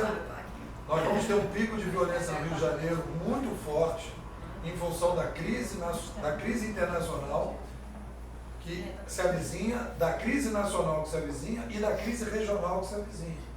E aí a gente vai começar a ver, como já está começando, o pessoal começando a roubar pequenas coisas que pararam de roubar. Parou de roubar pequenas coisas. Estava valendo a pena. Vai começar de novo a roubar bicicleta, roubar isso, roubar aquilo, voltou. E agora vai aumentar. Mercado financeiro, o pessoal antigamente ia lá para fora, agora Saquarema. Então, galera, Tem que se contentar. o que eu estou trabalhando com vocês é: temos que nos referenciar na história para tomar as nossas decisões. Porque senão a gente começa a viajar na maionese e querer que o mundo seja o que a gente quer ser ou que as pessoas gostariam que ele fosse. O mundo não é o que a gente gostaria, o mundo é o que dá para ser. E dentro do que dá para ser, eu não sou pessimista, nem cético. Dentro do que dá para ser, vamos ver o que dá para a gente dar uma força. Agora não vou ficar viajando na maionese. Bom, então eu ia para ali, eu sentei, mas aí eu levantei, você foi falar de intermediação, aí já me animei, já vou ter que, peraí, começar a falar aqui, ó, nós não vamos ter muita sopinha de Facebook não, hoje é mais para Twitter, hein? Não vai ter sopinha de Facebook, o pessoal querendo fazer linha do tempo aí.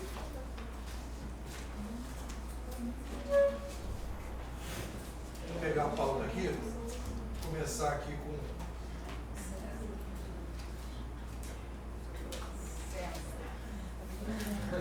Não vai entrar ninguém com água no dia.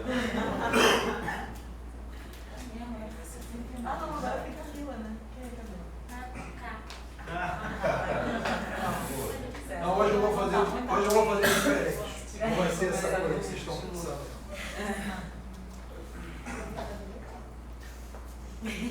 Aproveitar.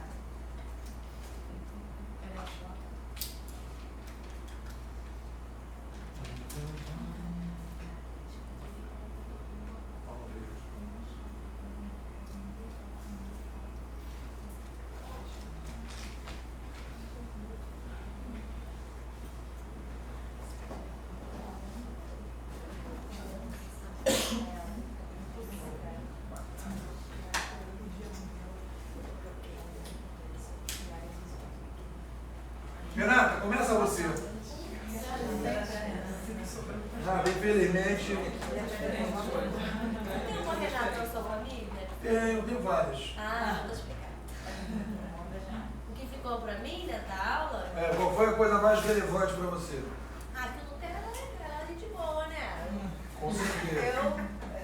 Eu sou católica, mas eu concordo muito com ele. Tudo bem que tem nada a ver religião agora, mas enfim. Eu acho que é isso que eu tinha até comentado mesmo, que ele, a partir daquela ideia já feita, imposta pela igreja, ele criou uma maneira de poder mudar aquele pensamento e reverter as coisas. Sei lá, dar uma outra visão para as pessoas. E eu acho que as empresas é isso que elas têm que fazer hoje em dia. Elas têm que também se moldar, se adaptar, para que as pessoas consigam caminhar com elas, ter a mesma ideia. Porque sempre acho que no mundo vai ter um Lutero que vai querer mudar tudo. Vai ter sempre alguém querendo revolucionar uma coisa que já existe. Então acho que é até bom que isso aconteça mesmo. Tenham pessoas que queiram sempre mudar aquilo que já está sendo imposto há muito tempo, que está errado. O pessoal que está chegando agora, que é a Joana, a Michelle e a Camila, tem que fazer um resumos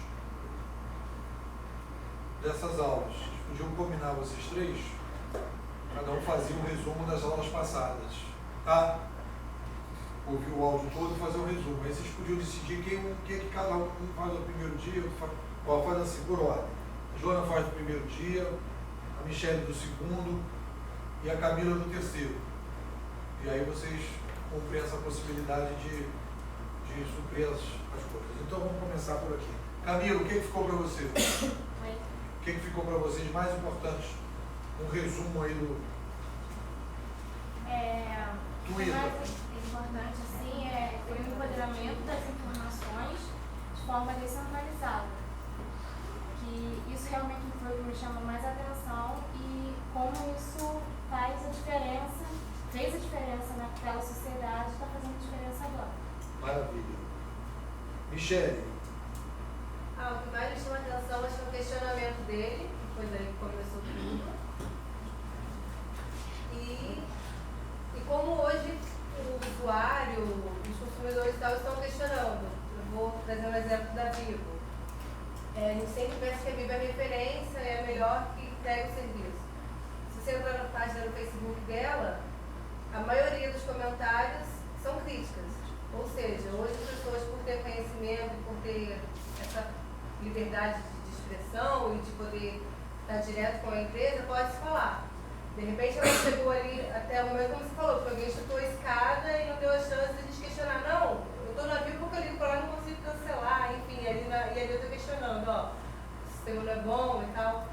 Então eu acho que hoje todo mundo tem esse poder de questionamento. Por estar pesquisando, por estar sendo impactado o dia inteiro. E também porque a gente deixa rastro na internet, né? A gente tem toda a máquina aí tem um cookie e a gente está deixando um pouquinho de como a gente está atuando na internet. Então, as empresas estão se apoderando cada vez mais disso e a gente está retribuindo também. A gente devolve E aí esse conhecimento deles. Aí veio o questionamento político de por que as empresas têm tanto poder e como a gente pode quebrar o poder dessas empresas, descentralizando as empresas, quebrando os monopólios. E aí veio um projeto político de reduzir o poder das empresas. Porque tem uma proteção das empresas de celular, tem uma proteção dos bancos. Só para vocês terem uma noção, uma garotada no Brasil inventou um site que era vizinho empresta dinheiro para vizinho. O Banco Central não deixou a garotada entrar. Era antiga pirâmide, né? Não, o vizinho empresta dinheiro para vizinho. Você é pirâmide. Você empresta dinheiro para Renato, Renato empresta para o Paulo, você aqui empresta para não sei quem. A juro mais baixo, não deixar. Então alguém vai dizer, por que tem essa regulação? Vamos lá. Joana, mais importante, Pedro. Ele não queria sair de onde ele estava, da zona de conforto dele. E quando ele saiu, ele viu que ele podia dar uma revolucionada através de todas as informações. Ele colocou uma informação, chamou a atenção de uma pessoa e essa pessoa dissipou toda essa informação. Foi aí que ele está aparecendo.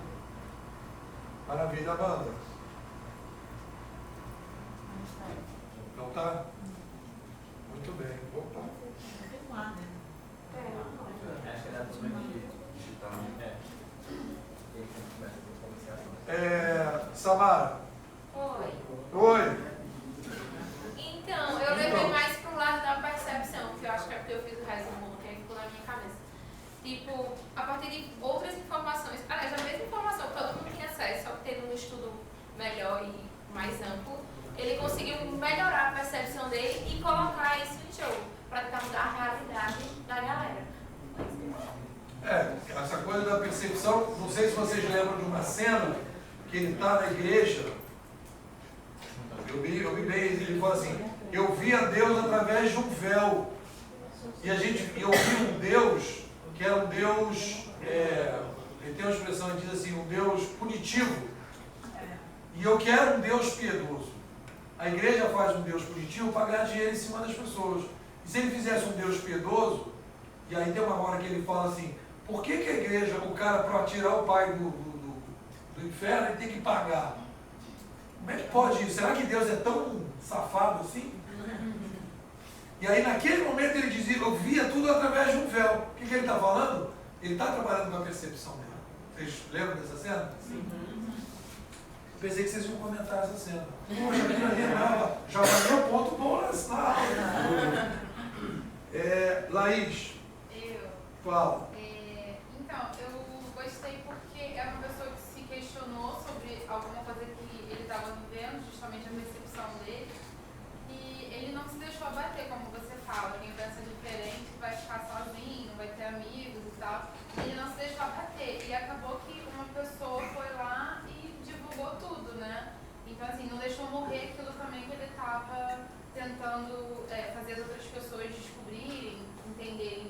quando ele traduz tudo, que ele, aí sim, ele joga lá tudo que está acontecendo e as pessoas podem dali elas mesmas pensarem por si próprias e não mais pela igreja.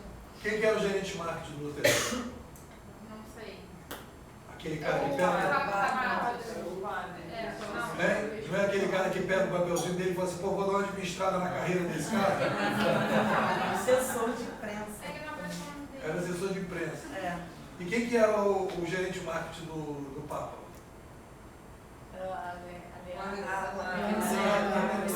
Não era aquele cara que vai meter a mão no fogo, fazer aquele...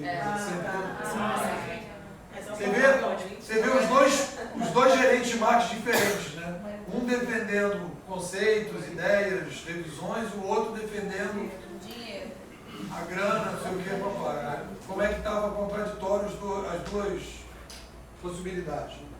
Vitória. Eu vejo o quanto é importante você ter uma natureza questionadora. Você questionar, sempre tentar racionalizar em cima do que você está recebendo. Questionar, né? Procurar lógica. Muito bem. Samira. Eu vou pela ideia do questionamento também e de como as grandes mudanças sempre vêm de grandes questionamentos. E de quanto esses questionamentos são importantes para a sociedade se adaptar às macro tendências. Isso que ficou para mim. É legal. Eu acho que tem uma coisa importante nessa coisa dos questionamentos, é o seguinte: questionamentos sempre vão existir na sociedade. Ponto. Agora, no momento que você tem uma revolução cognitiva e você tem um maluco que faz um questionamento desse tipo, a coisa é radicalmente, porque ele vem questionar uma coisa que está absurdamente, é tão evidente que está absurdo. Então, no momento que ele vai ali e caminha naquela direção, a coisa assim, as pessoas falam, cara... É porque ele tem uma teoria, né? Ele não vai falar assim por falar, para poder causar impacto. Ele tem uma consistência. Ingrid. Fala. Eu gostei dele ter escrito em alemão. Acho que isso foi uma sacada. O gerente de marketing dele bombou, né? Bombou, né? Tá, vou falar da aula em si. Eu gostei de ter assistido já esse filme, porque eu fiquei, gente, por que eu nunca vi esse filme antes? Porque a gente lembra das aulas de história, né? A gente lembra disso de lá de trás. E aí, minha maluquice já começou a partir daí. Por que eu nunca vi, nunca parei pra ver isso? Mas aí, falando do filme, né? Eu gostei dessa parte, dessa questão. Eu já gostava dessa história quando eu estudei história. E aí, da propagação dessa informação, da linguagem usada, sempre as partes de comunicação são as partes que eu tento me atentar, assim. É isso, professor. Eu achei que parou na hora errada, eu queria ter assistido o filme até o final. Agora eu vou ter que dar um jeito. Calma, vai ter. Só na segunda-feira, entendeu? Eu fico meio afim. Gostei da parte do narcisismo também, né? Que você falou, que de fato é o que acontece. As empresas, as organizações, as grandes organizações, desde a igreja, lá na época do filme, até os dias atuais, né? Todas essas organizações, elas vão tomando uma proporção de poder, enfim, de todas essas palavrinhas que a gente tem trabalhado, né? De governança, de empoderamento e tal, que elas chegam num nível que, olha, eu sou a das galáxias e vocês não têm que meter o bedelho aqui, vocês têm que seguir o que a gente né, rege e pronto. E eu também nunca tinha parado para ver, sempre tem um negócio assim que eu nunca tinha pensado. E realmente essa questão de narcisismo, né, deles serem super autossuficientes e não precisarem de ninguém, não precisa servir mais ninguém. Acho que foram essas duas coisas. Legal. Dona Débora. Eu acho que para mim ficou essa questão do questionamento, assim, a importância de questionar, né? Independente do meio onde você vive. Ele, na verdade, já tinha os questionamentos dele e a partir de um estudo, de criar um embasamento, ele começou a questionar a organização, né? Na verdade, ele não deixou de acreditar, ele acreditava em Deus, mas ele questionava os métodos como isso era colocado para a sociedade. né? Que aí mostra também a questão da igreja, da organização narcisista, né? Que a igreja era uma organização narcisista e ela colocava de uma maneira que pudesse ter algum retorno para ela. Tipo, Deus, ela sabendo que se ela colocasse Deus como punitivo, ela teria algum ganho com isso. Com o piedoso, não. Seria só uma... E aí, para ele, a dificuldade, eu acho que é interessante isso, que é fazer uma comparação com o momento que a gente vive hoje, de remar contra a maré, né? Ele, na verdade, começou uma luta que ninguém nunca tinha começado. Ele teve, né, aquela questão da teoria dedutiva, de combater exatamente isso, assim. Acho que é isso. Eu não diria que ele teve uma teoria dedutiva, porque ele, na verdade, o que ele fez foi, assim, interpretar... Ele interpretou a Bíblia de uma nova maneira. Só que o cara falava, não é para interpretar, é só para você seguir a... É para falar amém. É para falar amém. Aí ele falou, não, mas peraí. Claro que ali já tem uma universidade, já tem todo um espaço, já tem todo um caminho que vai sendo traçado, né? A partir do papel manuscrito, que as pessoas vão trabalhando, você vê que todo mundo ali está estudando livros, né? Então já tem uma cultura ali. Só que é uma cultura fechadinha. Sim. Vamos lá. Adenildo. Bom, eu já tinha assistido esse filme, eu lembrei até agora há pouco, que só que para ter uma percepção política, e hoje é para ter outra percepção em cima da revolução cognitiva. E eu percebi que realmente a ferramenta do momento, a ferramenta que eles usam para poder propagar a informação é o foco principal. Se não fosse aquilo, eu acho que as pessoas não iam enxergar o que ele estava querendo passar. É isso. Beleza, isso é a característica de uma revolução cognitiva. César, Viu? fala. Olha, traçando um paralelo e vendo lá aquela turma queimando livros, eu lembrei da indústria da música, que talvez não houvesse indústria mais narcísica do que a indústria da música, que se arrogava, eu diria assim, determinava o que era sucesso, o que vendia e tudo mais. E quando surge o MP3, o Napster, assim como queimaram os livros, eles partiram para tentar fechar essas Napster, todos esses programas que avançavam, né? Como se fosse possível, assim, deter a primavera, aquela expressão, né? Deter a primavera cortando as flores, você pudesse pedir que um novo tempo chegasse. Assim. E como demora, como é preciso realmente um tempo para você encontrar uma nova governança, em novos termos, uma nova governança. Isso foi bem lembrado. Estabelecia 0,5. Daniele. Me chamou a atenção foi assim, a tentativa, né, no caso da Igreja Católica, né, que era a instituição dominante, tinha aquelas ideias dominantes de continuar, né, de tentar, de continuar dominando, apesar da coisa já ter eclodido. Né. Aí me lembrou o caso da internet, da tentativa de algumas organizações tentarem controlar a internet, que é um meio descentralizado, né. E aí, consequentemente, me lembrei do Marco Civil da internet, que é justamente surgiu como uma resistência a essa tentativa de controle da internet. Aí eu pensei, nossa, assim, mesmo em ambientes assim, descentralizadores, assim, há sempre a tentativa de centralizar esses espaços, né? Tem um estudo do pessoal sobre isso. Vários países proibiram a chegada do papel impresso porque diziam que a palavra de Deus não poderia estar impressa. Então houve toda uma resistência em vários países, assim, Turquia, não sei aonde, naquela época de tentativa de bloqueio, como é hoje, né? Cuba, Coreia do Norte, de bloqueio da descentralização da informação.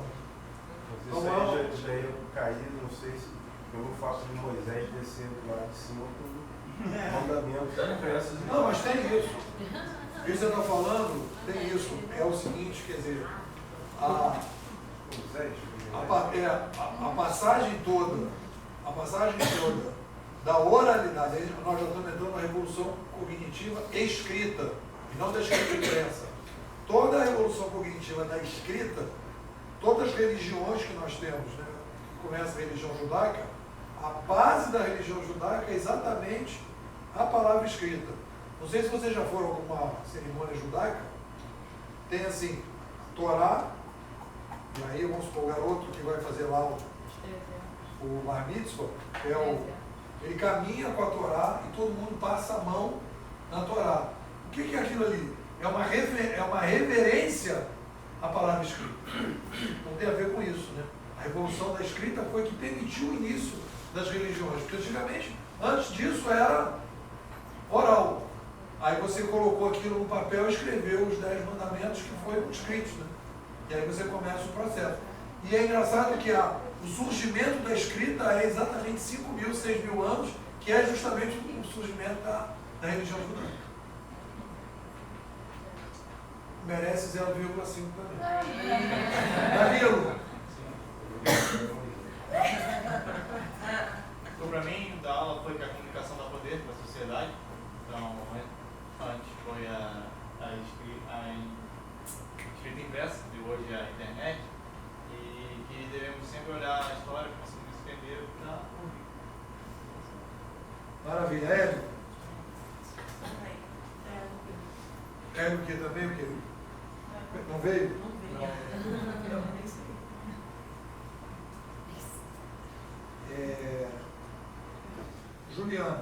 Juliana Ferreira. Acho que o que mais ficou para mim foi a questão cíclica da revolução cognitiva que você falou no final. Que assim, a gente já tinha conversado muito sobre isso, mas perceber, fazendo esse comparativo, de que assim, uma revolução cognitiva lá atrás, a longo prazo, acaba gerando outra. Assim, toda essa questão, isso que mais me marcou. Assim. Justamente porque a gente comparando o que aconteceu lá e vendo agora que realmente isso acaba sendo um marco para uma revolução, como você falou lá atrás, começa a história da internet. Você acaba vendo realmente que você consegue ter macro-tendências a partir disso. Legal, isso que é a base de um estrategista dedutivo. Juliana Ferreira, Juliana 2. Ficou para mim faz um questionamento. Quando ele foi a Roma, ele viu que a percepção dele da realidade mudou um pouco.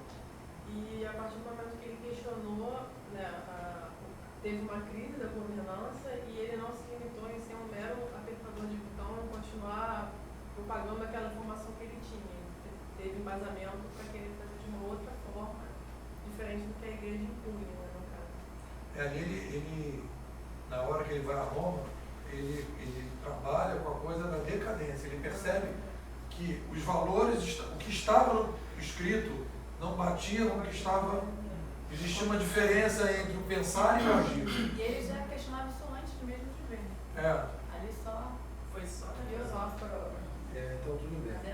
Leandro. Eu acho que ficou o que eu havia comentado já em uma outra aula, a questão da gente estar transpondo para a nossa realidade. A gente está na empresa e fala das coisas que está ali, que é uma ordem, que é uma regra, porque a cultura da empresa a gente não entende por que está fazendo e pode melhorar. E às vezes não melhora, não se questiona do porquê. Foi a tomada de decisão dele, né? Ele, por mais que ele tivesse conhecimento, ele poderia ter ficado na dele e não olhado. Aí já pro lado mais talvez do cliente, ele foi lá e, peraí, o caminho melhor para vocês é esse aqui. Quando ele pega a carta, né, que a menina está na mão e joga fora, e fala com ela que aquilo não tem valor. Ele está tendo cuidado com o cliente e sendo sincero ali, né? Ele está falando, olha, a gente pode fazer melhor de outra forma. Então isso acho que é bem nosso dia a dia dentro das empresas. É a tomada de decisão quando alguma coisa não está legal e a gente tem o poder nas mãos de propor a mudança e também trabalhar a sinceridade da empresa com o cliente. Então, acho que é isso que fica muito para mim. Danilo, que gosta de botar as coisas, Danilo, procura uma matéria da Zappos, saiu, tem em português, da Harvard Business Review, que é o seguinte: todo o poder do cliente. As Zappos conta a história de como é que eles montaram o call center deles. Toda a procura do call center foi num lugar, colocaram profissionais de comunicação no call center. Foi tipo assim, o cliente é o centro, o call center é a coisa mais importante da empresa. E eles resolvem montar a empresa a partir do lugar melhor para montar o call center. Tem a ver com isso. É uma história interessante. Mauro? Outro dia eu liguei pro Mac e eu fui impressionado como eu fui bem atendido, só um parênteses. Mas o que eu falar tem a ver com o que ele falou também. admirei muita coragem no teatro, porque acho que questionar, acho que todo mundo acaba que vira e mexe, vez ou outra questiona as coisas, mas você precisa ter coragem, né, pra você expor aquilo, botar a boca no trombone. Eu já passei por situações de trabalho assim que eu pensei uma coisa, eu falei, pô, se eu falar isso aqui, vou me chamar de maluco, melhor não falar, melhor ficar calado. Normalmente me arrependo de ter feito isso. E outra coisa que eu reparei no filme também, tem tanto a ver com a aula, é como o ser humano é ambicioso, né? Ele se move muito pelo poder. Você vê gente dentro do próprio sistema da Igreja Católica que vê que está errado, que enxerga que a venda de indulgências é algo totalmente que não faz sentido nenhum. Mas como aquele sistema favorece a pessoa, ela fica calada, não fala nada e acaba ajudando o sistema a continuar do jeito que está. Isso deixa muito desiludido assim, com o ser humano, porque ela passou em 1500, mas hoje em 2015 eu vejo gente. Cada vez mais eu gosto mais de animal do que criança. A criança é um ser humano que está chegando. O negócio é o seguinte, o ser humano, como diz Freud, o ser humano vem ferrar a sociedade. A sociedade que se protege para evitar que o ser humano faça o que ele tem tendência de fazer. Essa é uma visão que eu acho positiva. Ou seja, não deixar o ser humano ter poder absoluto, porque se tiver poder absoluto, se segura que o bicho pega. Então, a ideia de que o ser humano é bonzinho e que ele vai fazer o bem, pode até acontecer, mas é exceção à regra. Beleza? Para mim foi a importância de saber nossa história, nossa perspectiva. Como é importante você conhecer o que já aconteceu, até porque é um ciclo, você poder tomar novas decisões criativas, os velhos problemas. Beleza, o Rama. Para mim foi o questionamento, né? Ele se questiona e se incomoda muitas pessoas de você pensar diferente. E aí ele tem ali na mão de ir contra a maré, né? Lutar pelas ideias dele, ou seguir o consenso. E também o fato de compartilhar o conhecimento, né? Isso é legal para a sociedade. Legal. Jane. Oi. Fala. Trabalhei com uma pessoa que ela sempre falava assim pra mim, em qualquer reunião que a gente tinha, a gente tem que escolher as lutas pelas quais a gente quer brigar. E o Tero mostrou isso, a forma que ele defende a ideia dele, em nenhum momento ele abaixa a cabeça para a oposição. A gente vê que no filme, na parte que até quem não era contra ele, falou, fica calado, não fala nada. Mas ele queria saber por que eu estou errado. Ele queria realmente debater e chegar num ponto. E em nenhum momento ele deixou de acreditar nas ideias dele. Legal. Agora vamos entrar no Twitter para sair na hora, hein? Já falou. Paulo, Twitter. Eu acho só que assim, essa aula já é uma prova prática disso. O poder não está mais só contigo. Posso ver esse filme agora, se quiser.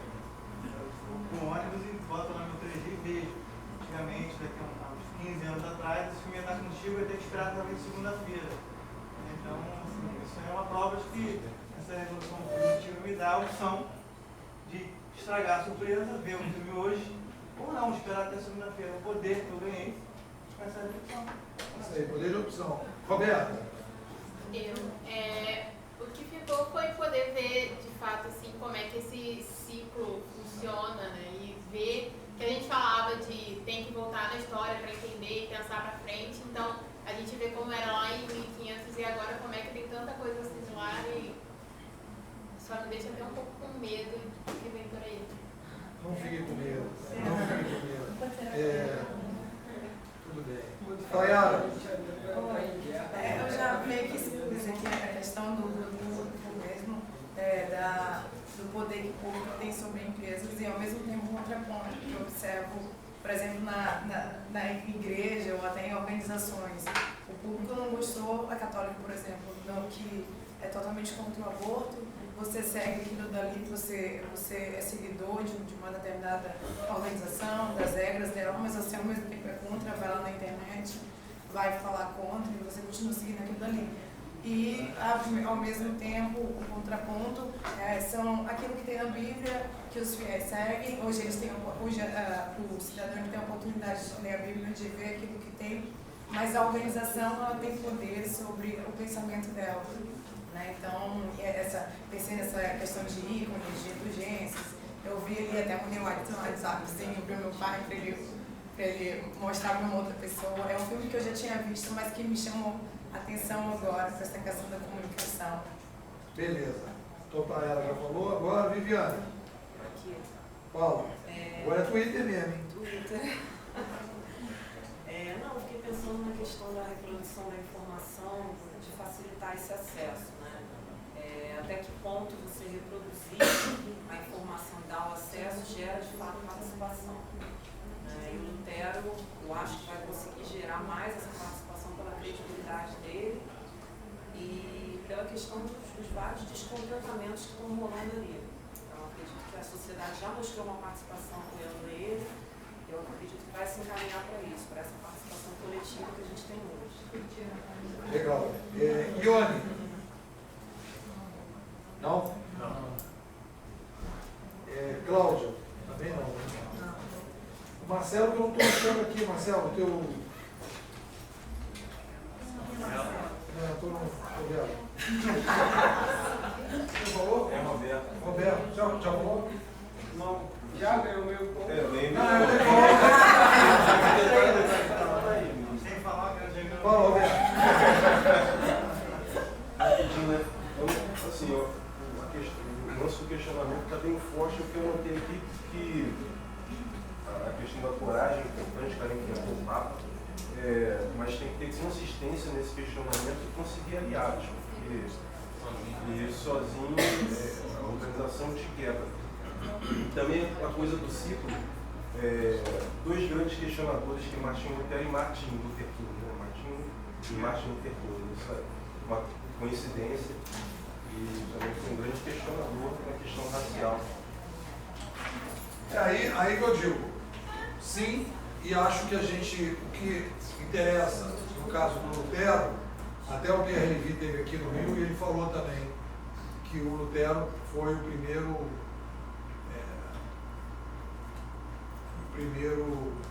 primeira revolta, né? Aí quando ele fala, todo mundo que estava lá, tinha uma opção de gente do IGEC, olhou para mim e falou, o cara tá falando que é. Então, galera, o que eu queria fechar nosso encontro hoje é o seguinte. Todo mundo falou, né? Opa, desculpa. Fala. Todo mundo já falou tudo. Eu achei que foi muito interessante todas as colocações de acordo com a história. E o que mais me chamou a atenção foi exatamente o que a Juliana falou, o ciclo das revoluções cognitivas. Legal. Então, o que acontece aí?